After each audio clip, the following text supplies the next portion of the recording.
За уучлаарай. Одоо ерөнхийдөө лекц ингээд дуусснаа сайн хүмүүс орж таслагдчихлаа. За вальсийн араас одоо жишээлбэл бид нар яг юуг ярих вэ гэхээр 1920 оны тухай хэдэн үг бас бид нар ярих хэрэгтэй байх гэж бодож байна. 1920 он гэдэг бол Равел 45 настай ийм уран бүтээлч байсан байна. Тэгэхэд энэ үед одоо хөгжмийн судлаачдын бичиж байгаагаар нэг сонирхолтой нь болохоор тэр их юм ганцаардаж эхэлсэн. Одоо ганцаардах гэдэг нь өөрийнхөө амьдралыг одоо илүү юм одоо өөртөө зориулах уран бүтээлээ одоо ганцаараа одоо сууж туурах болж игэл олон хүмүүстэй их уулзахгүй байх гэдэг. Тийм болохоор нэг инээдэмтэйч гэх юм уу одоо нэг юм одоо баримт бол 1920 он гэдэг бол ерөөсөө Равелийн хаяг нь хаана байгаа нь мэддэхгүй ийм үе гэж Алексей судлаач бичсэн. Швейцарын Кларан-Монтре гэдэг одоо хот бас Межов гэдэг ийм хотод амьдарч байсан. Мөн одоо Испани Сибур гэж өөрийн төрсөн хотод бас Сен-Жен-де-Луз гэж Испани жижиг хотод, Францын Вельвиен, бас Лапра гэдэг ийм нэртэй хотуудад ингэж одоо хэсэг хэсгээр нь явж амьдардаг байсан. За 1908 онд одоо залуу байхад нь түүний эцэг одоо нас барсан. Тэгээд 1917 онд одоо Равелийн ээж нь одоо нас барсан. Равел ээжтэй маш их хайртай, ээжтэйгээ маш их юм дотн хөгжмийн зохиолч хүн байсан. Тэгээд ээжийнхээ нас барсны дараа бол Карно гэдэг одоо Карно гэдэг нэртэй одоо Парисын гудамж. Өнөөдөр багш нь ягаад энэ бүх хотуудыг энэ байшингуудын нэрүүдийг хэлээд байгаа вэ гэхээр ер нь хөгжмийн түүхэнд эдгээр байрнуудад одоо жишээлбэл Равел амьдарч ирсэн учраас өнөөдөр хүртэл энэ хотуудад байгаа Равелийн амьдарч ирсэн энэ байрууд бол түүхэн одоо юм дурсгалт үйл явдлууд одоо түүхэн дурсгалт одоо байр одоо гэж үзэгддэг. Ийм учраас энэ яг та нарт зориулаад яг энэ бүх одоо амьдарч ирсэн хотуудын нэрийг гудамжтай яриад байгаамаа. Тэгээд ээж нас барснаас хойш одоо өөрийнхөө Карногийн одоо Парис дахь байшиндаа амьдарч одоо чадхаа болоод ийм хин нэгэн хүн түүнд саад болохгүй зөвхөн одоо ганцаархан уран бүтээлээ тойрох тийм боломжийг эрэлхийлж эхэлсэн гэдэг. Тэгээд найзууд нь түүнийг ингээд уулзаадгүй одоо чи яагаад ерөөсөө юм дотвортой нэг газар одоо жишээл Парист сууршаад уран бүтээлээ хийгээд ингээд байхгүй байна гэж хэлэхлээр үгүй би ер нь амьдралаараа даянч ийм тэнүүлч ийм одоо натуртай буюу одоо ийм хүн тийм учраас одоо би ингэж амьдрах нь надад одоо онц таалагдчих ингэж байна гэж хэлдэг байсан байна. Тэгээд энэ одоо Францын, Испанийн одоо энэ дээр нэрлэгдсэн хотууд бол одоо Равел дандаа өөрөө одоо жишээл хөдөлж аваад ч юм уу ингээм амьдраад байсан байшингууд биш. Энэ бол дандаа түүний одоо ойр дотны найз нөхдүүд, хамаатан садангуудын амьдардаг байсан ийм одоо байшингууд. Тийм учраас өөрийн гэсэн одоо байртай болох одоо шаардлагатай болсон гэсэн. Тэгээд 1921 онд одоо өөрөө найз нөхдүүдээрээ туслалцуулаад Парис хотоос 50 км-ийн одоо зайд байрладаг ийм Монфор де Ламури гэдэг одоо ийм жижигхэн байшин сонгож аваад тэр нь болохоор одоо Белведер гэдэг газар байдаг. Тэгээ 1921 оноос хойш тэр байшинда Равел одоо ингэж амьдарч байсан гэж. Мэдээж хэрэг одоо хэдийгээр өөрөө ганцаараа амьдраад одоо өөрийгөө уран бүтээлэндээ гол анхаарлаа хандуулъя гэсэн хэдий боловч одоо Парис хотын ойрхон ирж амьдарч байгаа учраас найз нөхдөсөө одоо харилцаа холбоогоо төдийлэн их одоо ингээд нөгөө таслахгүйгээр болж өгөөл одоо уран бүтээлийн ийм холбоотой байх юм тун их хүчсэн гэсэн. Ер нь бол 1922 оноос хойш Орос орны одоо маш алдартай хөгжмийн удирдагч Кусевицкий гэдэг хүнтэй танилцаад одоо энэ хүний захиалгаар Равел одоо биднээсийн өнөөдөр бас сонсох дуртай Оросын нэрт хөгжмийн зохиолч Модест Мусоргскийн одоо Грацинскис выставки буюу үзэсгэлэнгийн зургууд гэдэг энэ төгөлдөр хорын бүтээлийг анхлан одоо оркестрт өөрийн хэллэгээр одоо оркестрт найруулан бичсэн. За энэ бол 1920-ад оны Равелийн уран бүтээлийн бас нэгэн одоо юм тод ийм төлөөлөл гэж хэлж болно. Энэ бүтээлийг одоо Равель хийснээрээ одоо нийт зөвхөн одоо Мусоргскийн бүтээл симфони найрал хөгжим дугаараа зогсохгүй Равель өөрөө симфонист буюу одоо оркестрт найруулан бичдэг хөгжмийн зохиолчийн хувьд одоо өөрийгөө шинээр таниулах юм боломж байсан гэсэн үг. Стравинский одоо гэж алдартай хөгжмийн зохиолч нэг асуулт асуужээ. Симфонизм буюу симфони хөгжимд оркеструуд буюу хэрхэн симфони хөгжмийн бүх хөгжмийн зэмсгүүдэд хөгжмийн зохиолч найруулан бичих хамгийн сайн одоо найруулан бичлэг хэн хийдэг вэ гэж.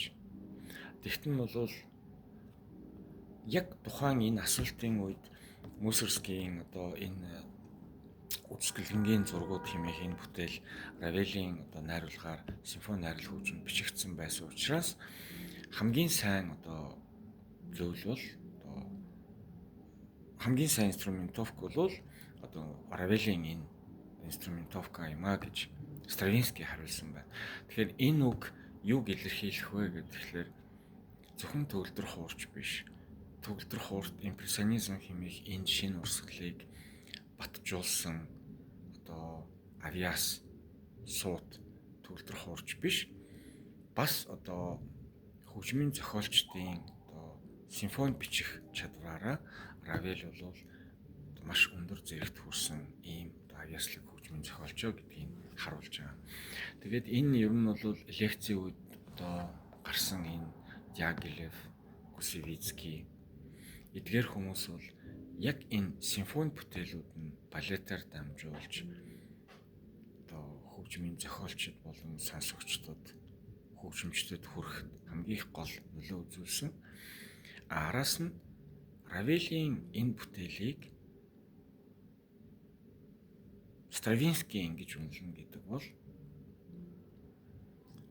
түүнийг хэр зэргийн одоо симфонист хөгжмийн зохиолч вэ гэдгийг ингэж одоо харуулж байгаа гэсэн. За 28 оны ихэнх өөрөөр хэлбэл 1928 оны эхэнд бол одоо Нью-Йорк, Лос Анжелес гээд Америкийн Сан Франциско гээд Америкийн нэгдсэн улс одоо яг Равелийн айлчлал байсан. Энэ бол зөвхөн хувь хүний хувьд биш. Энэ бол одоо хөгжмийн зохиолчийн хувьд Америкийн одоо шинэ ертөнц гэдэг шүү дээ, тийм ээ. Шинэ газрын одоо ард түмэнд өөрийнхөө уран бүтээлийг танилцуулах нэг юм сайхан боломж байсан гэж одоо үзэж байгаа. За Нью-Йоркийн, Лос Анжелесийн, Сан Франциско хотуудын хамгийн шилдэг одоо оркеструуд нь Равелийн одоо вальсийг, одоо Испани рапсоди гэдэг энэ алдартай хөгжмийн бүтээлүүдийг тоглосон. Тэгээд бас яг адилхан одоо өөрөө төгөлдөр хуурчийнхаа хувьд Сонатина, тэгээд нөгөө Mirrors гэдэг бүтээлүүдээ одоо Америкийн хөгжимчдөд анх гэж зориулж танилцуулсан гэсэн үг ээ. Өөрөөр хэлбэл Европын хөгжмийн зохиолч 1900 он буюу 20 дугаар зууны ихэнх үед Америкт өөрийнхөө уран бүтээлийг танилцуулна гэдэг нь бол үнэхээр одоо хөгжмийн зохиолчийн хувьд маш их тийм том үйл явдал гэж хэлж болно. За Жанна д'Арк гэж та бүхэн мэднэ. Энэ бол Францын хувьсгалын домог болсон нэгэн эмэгтэй дүр. Тэмцэгчийн Жанна д'Арк гэж эмэгтэй тэмцэгч байсан.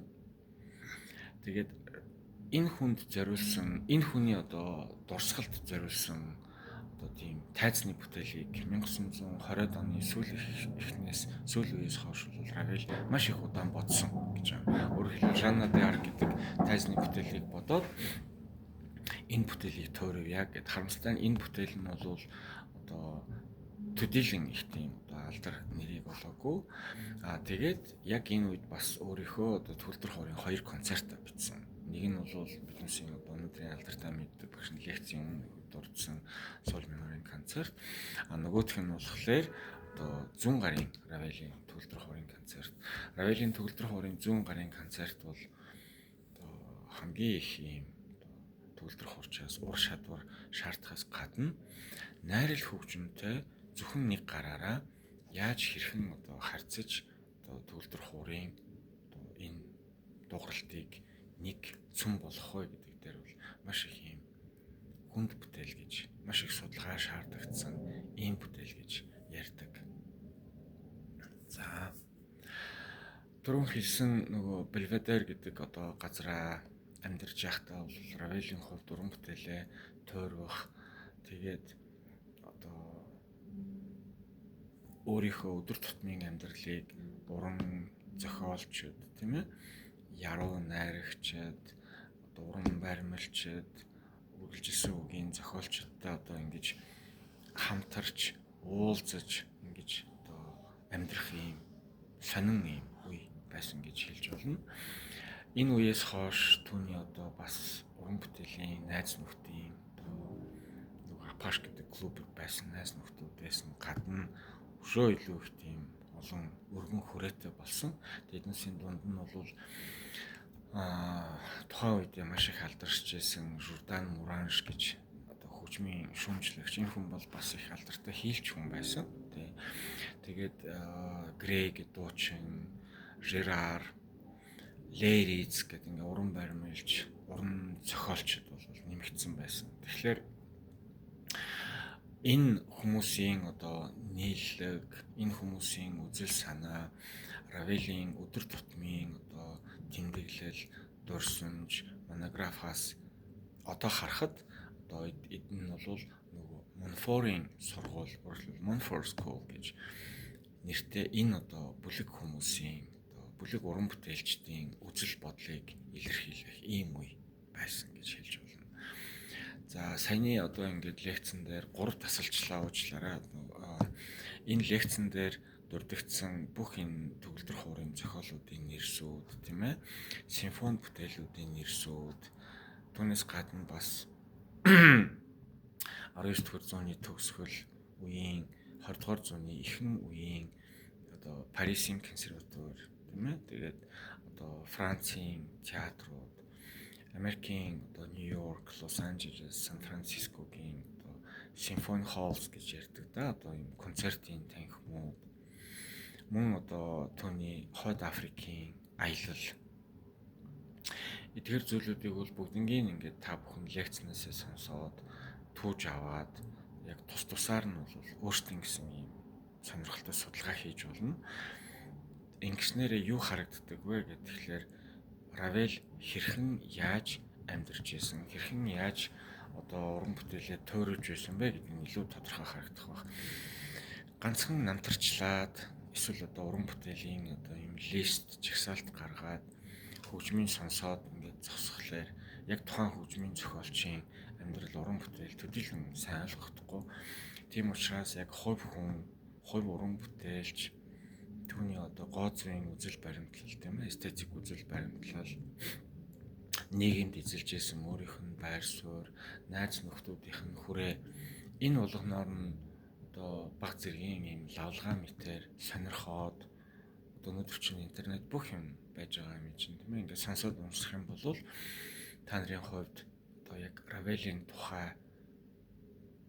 ийм өөрийн гэсэн одоо үзэл ийм бодол төсөөлөл гарч ирнэ.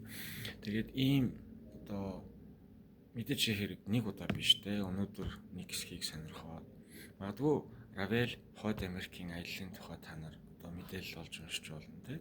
Эсвэл магадгүй дараад нь одоо Равел Америкийн нэгдсэн улсын аяллаа тухайч байдаг юм уу те. Эсвэл одоо Болерог нөгөө Хойд Америкт хүмүүс ингээд шүглдэжсэн гэсэн шүү дээ.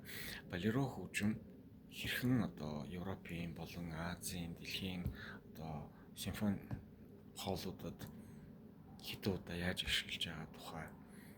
Ингээд хэсэгчлээд сонирхоод лавлгаа болгоод өөрсөндөө мэдээлэлээ цуглуулах юм бол баг багаар яг Равелийн тухай төсөөлөл бол улам байжигдана. Тийм болохоор дараагийн удаа Равелийн бүтээлийг тоолоход тийм ээ түүний гармоныг гихшилүүлж одоо ажиллахад хамаагүй илүү нэмэртэй болно гэж бодож байна. Яг нэг нь төгсгөлтөн багш нь гармон гэдэг үг хэлсний хувьд хоёр хөгжмийн зохиолчийн тухай одоо судлаачид ингэж хэлдэг. Равел бол ерөөсөө баруун гар одоо зүүн гар хоёр нь хаана байгаа нь мэдэгдэхгүй ийм одоо баруун гар зүүн гар нь яг ижил үүрэгтэй ордог гэж. Яг үүнтэй адилхан одоо жишээлбэл Дебюсси бол яг Шопен шиг гэж байгаа байхгүй. Дээдлийнх нь гар нь аялгуун, доотлийнх нь гар нь аккомпанемент нь явж байна гэдгийг одоо нэг үгээр тэгж илэрхийлж болно гэж байна. Равелийн хувьд бол тэгж илэрхийлэх ямар ч боломжгүй гэдэг. Тэр бол түүний уран төгөлдөр хоорын уран бүтээл онцлог нь хоёр гар нь яг нийлцсэн. Тэгээд бүх палитра буюу өнгө хамтарч ээж ингэж дуурдаг. За хоёрт нь гармоны дээдлийн өнгөнүүд одоо Равел дээр доотлих нь өнгөнүүдийн хувьд voicing буюу одоо илүү тод дууралт гэдэг нь дандаа төгөлдөр хуурч хүнээс маш их өндрөөр шаарддаг. Яг гэвэл voicing гэдэг энэ зүйлийг одоо Равел одоо өөрийнхөө уянгалаг одоо аялгуулаг тэр одоо зөвлөдтэй одоо шингээхийг тун хичээсэн учраас тийм болохоор дахиад зүгээр ингэж зөвлөмөр байна. Эхлээд энэ 3 багтсан богинохон лекцээ сонсч яваад тэгээд дараад нь Равелийн тухай энэ лекцүүдээс ингээд өгнүүдийн хооронд өмнөөс нь ингээд пик ап буюу салгаж аваад тэгээд өөрсөндөө ийм баг зэргийн лавлгаануудыг хийгээд интернетээр сайхан тойроод яваарай. Хөгжмүүдийг бол одоо вальс, Гаспар Деланоттай тэгээд Коперни дурсгал тийм ээ. Энэ усны дүрслэл гэдэг энэ зохиолуудыг бүгднийг яг өөрсдийнхоороо сонсоод тэгээд одоо юу гэдгийг өөрсдийнхоороо ийм дүгнэлтүүдийг хийгээд харьцуулж сайн сонсороо гэж багш нь одоо лекцийнхаа төгсгөл зөвлөмөр байна. Равел 1937 онд нас барсан. Тэгээд өнөөдөр бол дэлхийн төгөлдөр хуурын яг түүхэнд одоо Францын импрессионизм хэмээх энэ одоо урсгалыг одоо төлөөлсөн хамгийн алдартай хөгжмийн зохиолч одоо яа харахгүй Морис Равел юм а гэж үздэг. За тэгээ анхаарал хандуулаад сонссонд түлээх баярлалаа. Энэ 3 хуваагдсан энэ богино видеонуудыг би YouTube-д одоо ингээд байрлуулад тэгээд зөвхөн өөр хүнд дамжуулахгүйгээр зөвхөн та тав сонсохоор ийм богино сонсоод ингээд тараахгүйгээр байгаарай гэж хэлмээр байна. За хүүхдүүдэд амжилт хүсье. Баярлалаа.